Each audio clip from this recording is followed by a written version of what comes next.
Hey, what is going on, guys? This is Jake at That Fit Friend, and today I'm reviewing the Nike SuperRep Go 3 Next Nature Flyknit. Whew, that was a mouthful. So 3 pros that I have with this model is number 1, if you are looking for a general shoe for some HIIT workouts, classes, and you care about having a more sustainable or responsibly sourced training shoe, this can be a pretty viable option to explore. This model does a pretty good job for more casual stuff. It's not my favorite model for more serious HIIT training. I'll talk about why in my cons. But if you are somebody, for example, who wants a shoe that you can wear to a class here and there, to the gym, for walking, and then also for some treadmill work, this could be a viable option to explore. Plus, it is a sustainably made shoe, so I think that is a perk of this model. And for the most part, the midsole does a pretty good job giving you a pretty responsive ride. And in the context for which this shoe is made, I thought it did a fairly good job for what it's designed to do. The second pro that I have with this model is the Flyknit upper. So with Nike shoes, Flyknit sometimes lands with some folks and some folks absolutely hate it. I personally like the Flyknit. I think it gives this shoe a nice aesthetic appearance. And if you want this model for training, but then also some daily wear in dry climates, I think this is a perk of the shoe because it keeps it overall pretty lightweight and it breathes pretty well. My third pro with this model is that it is a slightly more sustainable option, and I briefly touched on this in my first point. So if you are looking into Nike training shoes and you really care about the materials used in your models, this could definitely be a perk for you. This model is like in their Move to Zero initiative, which I think is pretty cool for the brand and what they're trying to do with more recycled materials to limit some of the waste. However, what I will say is that with the sustainable materials mark on Nike's site, they note that shoes that have that have at least 20% recycled materials. Now, with Nike's size and all of their resources, I think it would be cool to know how much exactly is being put into the shoe in regard to recycled materials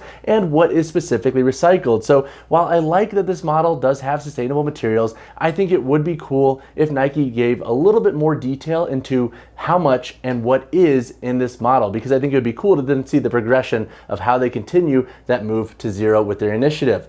Overall though, the shoe did a pretty good job across the board for more general HIIT workouts, class style training, and for some light lifting, but now let's talk about a few cons. So 3 cons that I have with the SuperRep Go 3 Next Nature Flyknit is number 1, while it is a decent shoe for more general stuff, you are going to be limited with this model's performance, and that is in 2 different ways.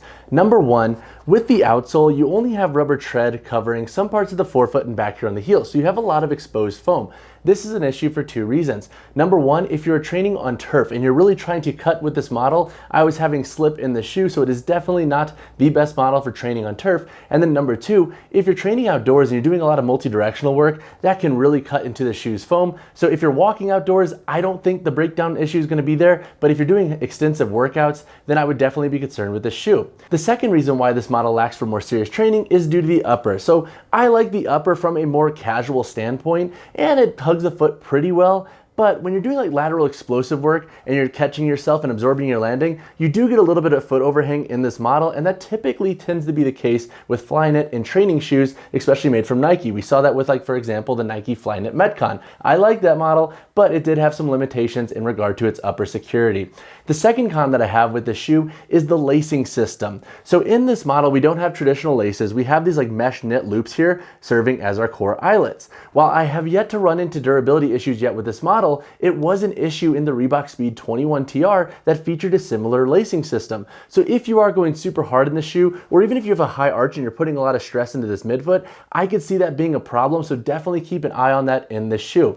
My third con with this model is that the laces and the tongue are just kind of obnoxious in some ways. So the laces are really short, and I think if you have a high arch and you don't have much lace to begin with, you're gonna have a tough time double knotting the shoe. I found it pretty tough at times, and honestly, I wish I had a little bit more lace to work with. And then the tongue is really annoying too, because there's no gusset on this tongue and it's super thin, and so it like extends out to the lateral and medial side of the shoe, so the tongue was moving a lot during my training. And once this lips in, it can be pretty annoying to get set, because honestly then you have to like unlace, redo, and put the shoe back on because this tongue is so thin. It's really tough to navigate and pull back over once the shoe is secure. On top of the short laces, the 2 things are just kind of annoying with this model. My third and half con with this model, which admittedly I had to go back and film because I forgot it in my initial cons filming, is that if you have a wide foot, this is probably not going to be the best model for you.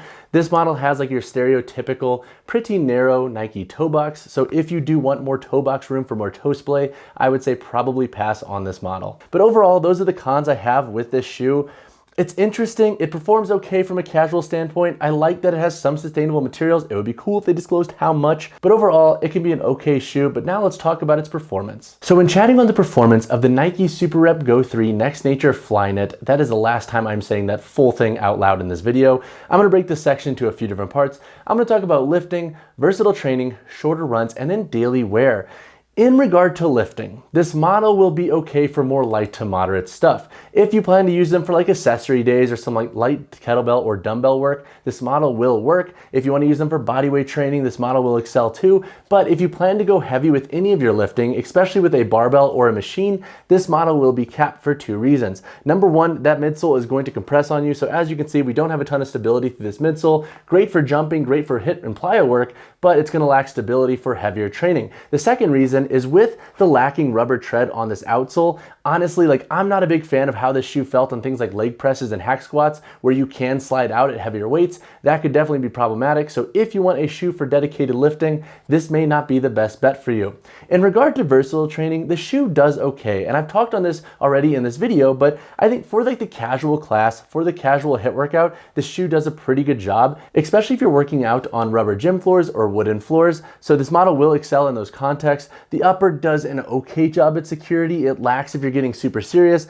Again, though, you are going to be pretty capped with this model as you get more serious with your training. They're not going to be the best model on turf. They're not going to be the best model for training outdoors. And honestly, I see this as much more casual shoe in regard to training and versatile training with some daily wear versus being a model that you can really go hard in. In regard to running and shorter runs, this model I think will work best if you're doing treadmill running. If you're running outdoors, again, I could see the sole durability being an issue, but if you want to do like 1, 2, maybe 3 miles in this shoe on a treadmill, or if you just plan to do some walking in this model on a treadmill, this shoe should suffice pretty well, and it is pretty comfortable and breathable. But again though, like I'm not sold that the laces are going to last super long. So if you are noticing that there's a lot of stress in the midfoot while you're running in this model, that may be something to consider and to limit your overall volume of running in this shoe just to prolong your investment. In regard to daily wear, I like this model. It is pretty comfortable. However, what I will say is that the forefoot is pretty narrow. So if you have a wide foot, I could see that actually being a problem for you in regard to daily wear. I think you might feel a little bit cramped in the shoe, but from an appearance and just an overall comfort standpoint, this model does a pretty good job. So if you are rocking them, let's say to run errands and then go to a class in, the shoe should be plenty fine for that. But with the exposed foam on the sole of the shoe, if you are wearing them on a daily wear basis, try to avoid wearing them in the rain and in muddy climates because that could break down this foam material. But overall, it's a decent and comfortable model for daily wear. All right, so now let's answer the question, who should invest in this model? I'm not saying the full name again. So it's tough to recommend this model, honestly, for anybody who wants a shoe for serious training. I think if you like that this model is made out of sustainable materials and you go into them with the intention of knowing that they are not going to probably last that long if you plan to really go hard in them, and they don't really have like, I think, the best curated construction features, then it could be worth looking into. But for everyone else who wants a model to last multiple months that they can train hard in across different verticals, I would say pass on this model. So when it comes to sizing and fit in this model, if you have a narrow and neutral width foot, you should be safe going true to size in this model. The length fits true, and the width is what I would describe as like neutral, but biased a little bit towards like a narrow width. So if you have that style of foot anatomy, true to size should be the call. If you have a wide foot, I would say pass on this model. I'm not sold that sizing up would even be the call because I'm not convinced you're gonna have enough room in the toe box and through the midfoot if that is something you need. When it comes to price in this shoe, I keep wanting to say the name, you can expect to pay $100 USD. Now, I'm hit or miss on this price because if you want a shoe for more serious stuff, you can find comparable HIIT-focused models that range around $110, even from Nike on that. So if you do want something for a bit more serious training, I would say pass. But again, if you want this shoe for more casual stuff, for some daily wear, and you like the fact that it's made of sustainable materials, then the price point is pretty fair for this model. All right, so when it comes to the weight, heel toe drop, and insole in this model, for my size 10 shoe here, we have a weight of 8.80 ounces. That is pretty light for a HIIT-focused shoe. This model has a 5mm heel toe drop per Nike support team, and this model has a thin foam removable insole. All right, now let's cover the construction of the Nike SuperRep Go 3 Next Nature Flyknit. Up here on the toe box, we have an extended outsole layer that wraps up. It is pretty thin in nature. Honestly, I do wish it was a little bit wider because when you have thin lips like this and they're connected like knits, this can often be an issue, especially if you're doing a lot of toe dragging stuff. So keep an eye on this if you invest in this model. Looking at the upper construction, we have a knit upper throughout. So this Flyknit material throughout the entirety of the shoe's upper, running from the forefoot, midfoot to the heel. We have some Nike branding here on the lateral side. And then looking at the midfoot construction, I called this out in my cons, but we have these 5 mesh eyelets here. So 1, 2, 3, 4, 5 core eyelets that wrap up. They're like these mesh knit loops here, and this is stitched down. So while I haven't had any issues yet with this model's durability, I could see that maybe being an issue down the road just based off of other models that have used similar lacing systems. Looking at the midsole construction, we have a lightweight foam throughout. This model's heel to toe drop once again is 5 millimeters, and this midsole isn't the most stable, so if you do like a slightly more responsive ride, this could be a good option to explore. We have a little lateral support here on the shoe. Honestly, I wish instead of this, there was more lateral support here in the upper. I think it would make this model a little bit better for multi-directional work. Looking at the heel construction of the shoe, the heel has a decent level of structure to it, so I don't think you're gonna have issues with heel slip in this model. Back here, we also have some Nike branding. And then looking at the outsole in this shoe, we have exposed foam throughout the heel, midfoot, and then through the forefoot here with these grooves. We have rubber here on the forefoot and then back here on the heel to provide some traction. Once again, I don't really like how this shoe grips on things like turf, and for outdoor workouts, definitely pay attention to the sole construction of the shoe and its durability. Looking at the insole, once again, we have a thin foam removable insole in this model. And then the last thing I want to talk on is the tongue. And I want to give more of a detailed analysis of like what I mean and why this tongue can be annoying. So this tongue is pretty thin in nature, and as you can see, like it extends past each side of the shoe, but there's no gusseting, and so down here, it can easily kind of round in. So that's why it can be a little bit annoying, because if you don't lay this perfectly flat when you're putting them on, or if they don't stay flat while you're training, this can start to roll in, and then it gets pretty frustrating. Even with this loop in the tongue, it doesn't really do the best job. And then once again too, the laces are pretty short, so I'm like gonna tie this up, and it's pretty loose and it's not even that tight in nature, but like we don't have a ton of slack here to work with, especially if you like to double knot your shoes when you're training.